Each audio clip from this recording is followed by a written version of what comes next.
And speaking of going anywhere, man. So, bro, we might have a home field advantage. I mean, I would hope we do.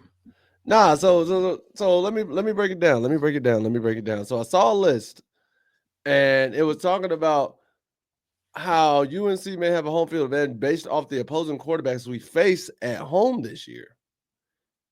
And looking at the list this year, obviously TCU, we place against, and these are projected quarterbacks, projected starting quarterbacks.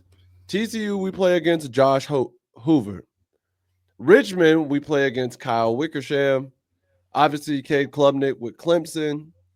Chandler Morris with Virginia. Ben Goldbrinson versus Stanford. And Darian Mensah from Duke. And when I look at this list, I'm going to keep it a buck with you, bro. Only 2 quarterbacks put fear in my heart in this list. Like I said, the only 2 on there that you really have to worry about is Cade Klubnik and Darian Mensah. Like, to me, the rest of them, I'm like, that should be 4-0. No, 4-0, like UNC and 4 shouldn't be a problem because I don't see why our defense shouldn't dominate that. Like, I would be a little weary of Josh Hoover, but outside of that, like, nobody on this list is making me go like, oh, besides Caden and Mensah. If I'm being honest, I'm not even weary for Josh Hoover. I'm weary for TCU's defense. That's what I'm more afraid of. Like, it ain't Josh Hoover that's putting fear in my heart. It's that TCU defense. Like, I think TCU can have a solid defense, and that's really what's going to keep her in the game. I've heard Kyle Wickersham before. I can't remember what school I've heard his name, but I have heard of Kyle Wickersham before. I've heard his name because I've heard that exact last name with, like, hold up. Now, like, the only time I've heard anything close to Wickersham was from this, like, old YouTube animation where this little space elf by the name of Winkersham. Wow. Like, that's the only time I've heard anything close. Really? It is. Like, I don't know who this man is. Like, I promise I've heard this dude's name before, and I'm mad because I'm like I know I've heard this guy. I've heard of this guy. Kyle Wickersham. I've heard this name before, bro.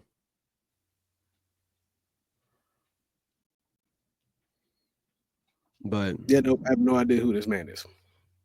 Let's see. Maybe I heard it. Let's see. Senior. I mean, he didn't do so hot last year, though. 57% completion percentage, 335 yards and a touchdown. On 34 out of 59 attempts. That's why I've heard. That's why I've heard of this man. Oh, don't sound so Kyle Wickersham just last year. No, he only played 3 games. So, and guess what he did in one of those games? Oh, he shut out your old. That man went 34-59 in a TD against my alma mater. No, he didn't. He went 10-12 for 128 and a TD. I'm looking from Richmond. From what I'm looking at, Richmond got it on their own website. They say he went 34-59 passing with 1 TD thrown during a win over Charleston Southern on September 14th of 2024. Oh, yeah, no, he went 34 for 59 for the season. Oh, they just messed it up. Yeah, because I'm looking at ESPN's logs right now. Because ESPN got it, he only logged 3 games. Yeah. He went 34-59 in 3 games, 335 on a 57% completion percentage, 1 touchdown to 3 interceptions. With his longest pass being 39 yards. And we still threw 3 interceptions. He threw 3 interceptions to Wofford the week before. And we still lost? Right. He went 11 of 25 for 97 yards. And then the week before against Virginia, he went 13 of 22 for 110. That's why I don't say that's my alma mater. I just say I went to school there. Yeah, I just went there. I just graduated from there. Alma mater. I feel like that word is for like a more like you're proud. You're I feel like that's what that's for. You say alma mater when you're proud of the school you went to. I just say I graduated college. So where was he the season before? Because the season before he went 136 for 189 for 1,400 yards, 72% completion percentage, 10 and 4 touchdown to interception ratio with a long of 71. Had 111 carries for 401 yards and 4 touchdowns. So where was he last year? This past year he was at Richmond. Well, I mean 23. Richmond.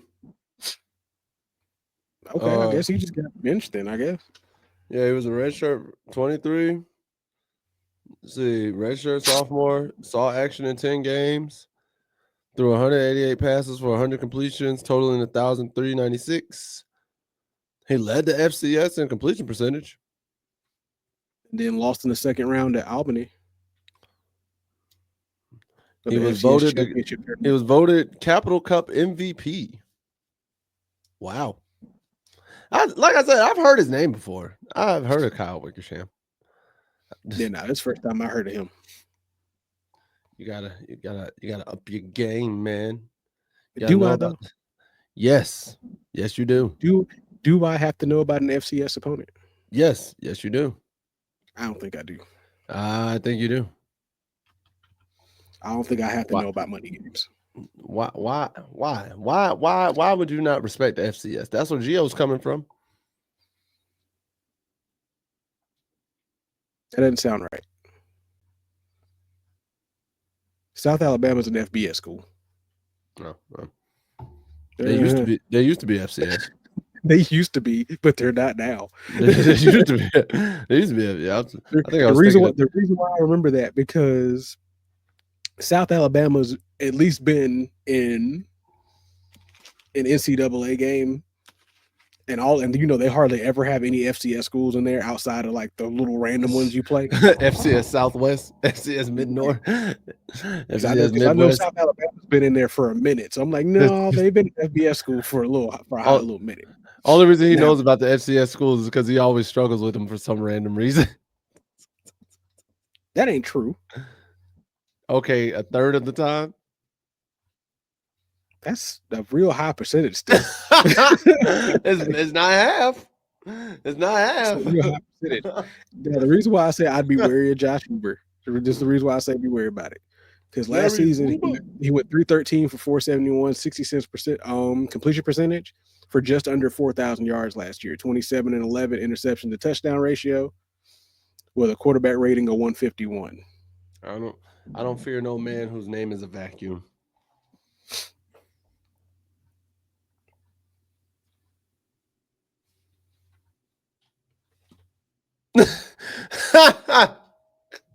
hey, that's a new. Can I put that on the next shirt? I'm gonna put that on the next shirt. I fear no man whose name is a vacuum. Hilarious. I mean, he ended up leading TCU to a 9-4 record. Like I said, I fear TCU. I fear TCU now. I ain't gonna lie to you. Let's see here. Now his worst games.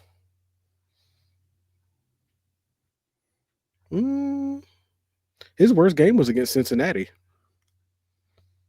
The Bearcats. Ha! Yep, he went 51%. He threw for 51%. But he did throw it. He went 18 for 35, 212, and an interception. Frank said, "You gonna earn this because I'm a burr." I'm a burr. Now he tore UCF apart. What, Central Florida? 35 of 52 for 402 yards, 67% completion percentage, and 4 touchdowns. I ain't gonna front. Anytime I hear a quarterback go like 30 of something or like 35, when I hear them have like 30 completions, especially if they have like over 350, 375 passing yards, in college, I'm like, all right, I expect you to have at least 5 TDs. And if they don't, I feel like you wasted a great passing performance. Let's see. I feel like you wasted a great passing performance. That's just me. And the crazy thing is, they still lost that game. God, no. See? Like, hold up.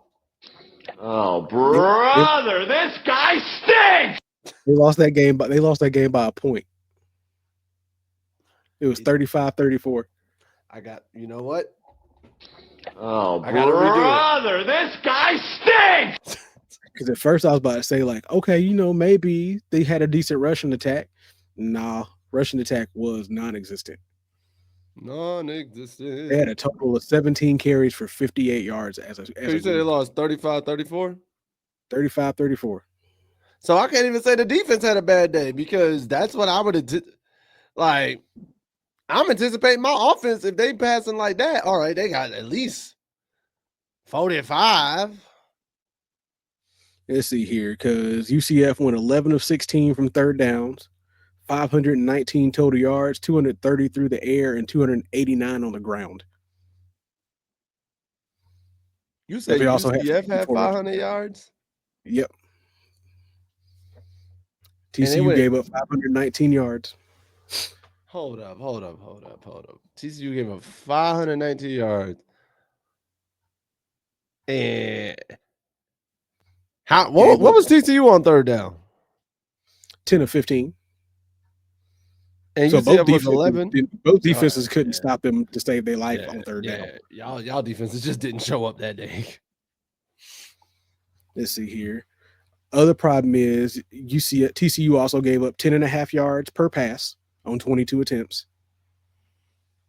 and 5.4 yards a carry on 54 attempts.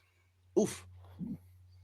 Yeah, now that's the other thing. Like UCF was definitely a ball control and time wasting kind of team because they ran 54 times compared to TCU 17 times. Duh. You want to win that game? Hey, I'm controlling the entire pace. Oh yeah, no, like UCF time of possession was 32 minutes 54 seconds compared to TCU's 27. That's not a huge difference. That's 5 minutes. That 5 minutes can make a huge difference. That 5 minutes makes a huge difference, but over the course of a game, it's almost 6 minutes. Over the course of a game, that's a minute and a half per quarter. Mm-hmm. And that's a minute and a half less TCU had to respond. Because UCF also had 30 first downs compared to TCU's 26. Neither had a turnover. Hey, shout out to them neither having a turnover. So yeah, that lets me know the defense didn't show up. Yeah, like I said, like TCU's total rushing yards were 58 yards. So like I said, 58 yards on 16 attempts, but you also threw the ball for 53 times, averaging 7.6 yards a reception. So like overall, what's clearly going to show you, and TCU might have adjusted, but overall, TCU's going to air it out a lot. Air it out.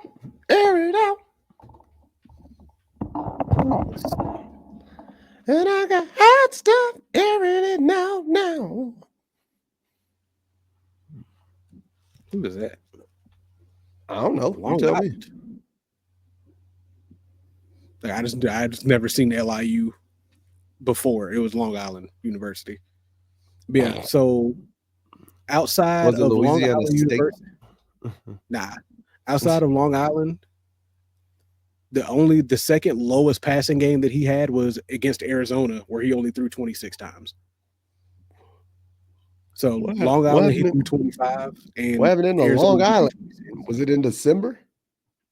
In Long Island? No, it was the second game of the season in September. At home, it was he went 20 for 25 for 267 and 2 touchdowns. Was it a blowout win?